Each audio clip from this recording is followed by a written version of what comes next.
जवाहर नवोदय विद्यालय प्रवेश परीक्षा 2027 कक्षा 6 के लिए हम लोग मानसिक योग्यता के प्रश्नों की चर्चा कर रहे थे और उसमें जो आपके पूछा जाएगा कोर्स में उनसे संबंधित हम लोग 3 तरह के पैटर्न देख चुके हैं। अभी चौथे पैटर्न की चर्चा कर रहे हैं जो 2027 के पेपर में आएंगे। ये जो पेपर है ये भी पुराना पेपर है। तो हम लोग देखते हैं प्रश्न। तो बाईं ओर प्रश्न चित्र दर्शाया गया है। तो यहाँ पर एक प्रश्न चित्र है और दाईं ओर ABCD से चिन्हित 4 उत्तर दर्शाए गए हैं। किसी दर्पण को XY के अनुदिश रखे जाने पर, दर्पण मतलब शीशा जिसमें आप लोग अपना चेहरा देखते हैं, XY के अनुदिश रखे जाने पर। अब देखिए क्या है, जब आप बड़ी कक्षाओं में जाएंगे तो इस तरह से शीशा है, तो आप लोगों ने शीशा देखा होगा तो शीशा एक ही तरफ से दिखता है। यानी कि अगर उसमें हम चेहरा देख रहे हैं तो अगर आगे से देख पा रहे हैं तो उसके पीछे से नहीं देखेंगे। पीछे आप लोग देखेंगे तो उसमें हल्के लाल या नारंगी रंग की एक पॉलिश होती है, उधर से कुछ नहीं दिखता है। तो ये जो लाइन खींची है, लाइन में पीछे इस तरह से जो छोटी छोटी लाइनें बना दी जाती हैं, इसका मतलब ये पॉलिश है, यानी इधर से कुछ नहीं दिखेगा। हमको देखना है तो सामने से देखेंगे, इधर से तो इधर से दिखेगा। तो ये चमकदार सतह है, पीछे पॉलिश वाली है। ये तो बड़ी कक्षाओं में जाएंगे क्या। तो ये जो XY यहाँ पर बना हुआ है ये एक शीशा हो गया, ये जो बना था, ठीक है, दर्पण हो गया। इसको हम लोग विज्ञान की भाषा में शुद्ध हिंदी में दर्पण कहेंगे। अब प्रश्न चित्र के सही दर्पण प्रतिबिंब को उत्तर चित्रों में से चुने। अब ये जो है आपको, यानी कि एक तरीके से लिखा हुआ था TV और एक टी उल्टा बना था और इसके सामने शीशा रख दिया गया। इस तरह के प्रश्नों की प्रैक्टिस आप लोग एक शीशे का छोटा टुकड़ा लेकर के घर पर कर सकते हैं। यहाँ पर जैसे XY रखा है, यहाँ पर शीशा रख दिया। या फिर इसकी प्रैक्टिस के लिए आप लोग क्या कर सकते हैं कि आप लोगों ने एक कॉपी में अपना लिखा, ठीक है, बिल्कुल यही TVT इस तरह से, और फिर उस पेज को आप उलट करके देखेंगे, सामने धूप की तरफ कर देंगे और पीछे देखेंगे क्या दिखाई पड़ रहा है। तो ये भी आप लोग कर सकते हैं। कभी कभी आपने देखा होगा पेपर पर तेल लग जाता है तो उसमें भी हम लोग को दिखाई पड़ता है उल्टा, तो वहां से ये आपका हिसाब लगेगा। अंग्रेजी के अक्षर हैं। अब यहाँ पर हम लोग देखें तो T। अब यहाँ पर होगा क्या इसका नियम कि जो शीशे के दर्पण के पास में है, यानी कि ये वाला अक्षर, ये उधर जाकर के सबसे पहले हो जाएगा और बदलेगा तो है, बाएं दाएं घूम जाएगा 180 डिग्री से, और लेकिन ये पास में हो जाएगा, ठीक। यानी कि जो पास में है अभी, वो परछाई इसकी जो बनेगी, शैडो जो बनेगी, उसमें भी पास में ही होगा। जो नंबर 2 पर है, जैसे V नंबर 2 पर था तो ये नंबर 2 पर रहेगा, और ये वाला T जो है, जो सीधा बना हुआ है, ये सबसे दूर था तो ये सबसे दूर रहेगा। अब आप लोग देखेंगे T को चाहे जैसे भी देखें तो वो T जो हमारा सबसे दूर वाला T था, ये नंबर 1 वाला, ये हमारा सबसे दूर रहेगा, और T घूमने के बाद भी ऐसा ही रहेगा। तो ऐसा हम लोग देखें किन किन विकल्पों में है कि T ऐसा ही रहे और सबसे दूर हो। B वाले विकल्प में सबसे दूर वाला T उल्टा कर दिया तो ये नहीं होगा, यानी हमारे विकल्प बचे A और C और D।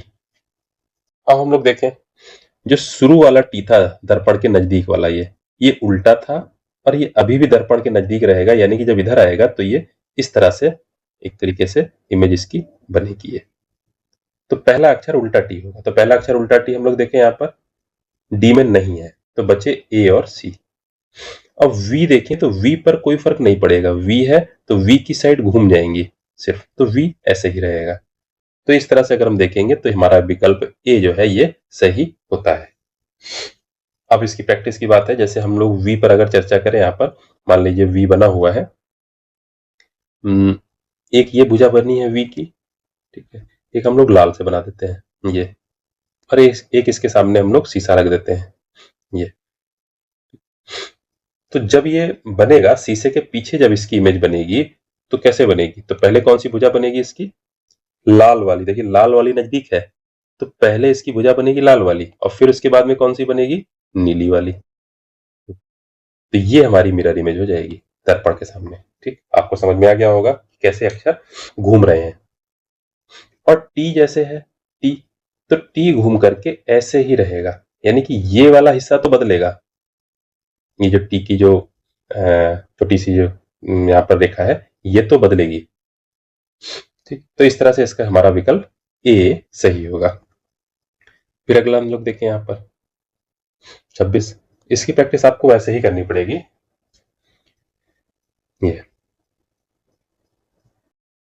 ये आपको सोचना पड़ेगा कि जैसे प्रश्न नंबर 26 है तो इसमें इस आकृति को उठा करके बस इसके XY के पीछे हम रख पाए, जैसे ही रखेंगे ये इस तरह से हो जाएगी ये, और जो दूर जा रहा है वो दूर ही हो जाएगा ये।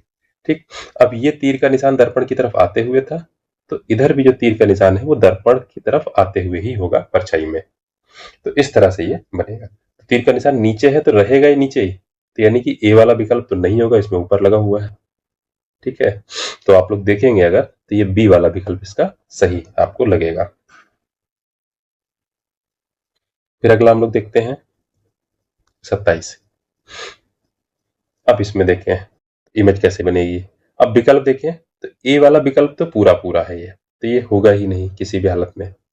ठीक, अब देखें ये एक छोटी सी लाइन बनी हुई है, ये आप लोग देख रहे हैं जो इस पर नीला पेन चला है, इसको हटा देते हैं, ये लाइन बनी है। तो अगर ये लाइन है यहाँ पर, तो जो इसके प्रतिबिंब बनेगा परछाई उसमें भी लाइन होगी। सी वाले में लाइन नहीं है, तो इसका मतलब सी वाला भी हट गया। बचे हमारे पास बी और डी। अब बी और डी में हमको देखना है। अब बी और डी में अगर हम लोग देखें तो इस पोर्शन की अगर बात करें, ये वाला हिस्सा, तो ये हिस्सा हमारा बी में ही है अंदर। यहां पर देखें तो ये बहुत छोटा सा हिस्सा बन रहा है ये, तो यहां पर नहीं है, तो डी वाला नहीं हो रहा है। इस तरह से बी वाला विकल्प इसका सही होगा। और हम लोग देखें प्रश्न नंबर 28। अब 28 में इसकी मिरर इमेज बनेगी। तो पहली बात तो देखें कि छोटा सा जो वी था, ये नोक जिस पर नीला पेन चला है, ये यहां पर है, तो इसका मतलब जो इमेज बन रही है, परछाई बन रही है, उसमें भी होगा। हम लोग विकल्पों में देखें अगर, तो ए वाले में ये नहीं है, यहां पर नोक जो है ये नहीं है, तो इसीलिए ए वाला उत्तर नहीं हो सकता। ठीक, तो हमारे पास बचे विकल्प बी, सी और डी। अब जैसे हमने बनाया है तो इसी पर ये घूम जाएगा। कैसे? इस वाले को अगर उठा करके हम दर्पण के पीछे रख पाते तो कैसे आता, ये इस तरह से आता। ये आप चित्र बनाकर देखेंगे और इसको अपने दिमाग में सोचिए तो ये आपको और समझ में आएगा। और ये वी इस तरह से वी हो जाता, तो यानी कि इसका मुंह नीचे को होता, नोक सारी ऊपर होती। ठीक है, और ये जो वी की पोजीशन है, ये वाला जो वी है, ये हमारा ये 1 और 2 दूसरे नंबर पर है नीचे से, तो ये नीचे से दूसरे नंबर पर होता है। ऐसा विकल्प बी में है 1 और 2 दूसरे नंबर पर हमारा ये वी आ रहा है। ठीक, सी में नहीं है ऐसा, और डी में तो पहले ही नंबर पर है। तो इसका मतलब कुल मिलाकर हमारा विकल्प बी सही होगा। तो ये इस तरह के प्रश्न थे। चौथा पैटर्न था। एक पैटर्न और बचा है तो उस पर चर्चा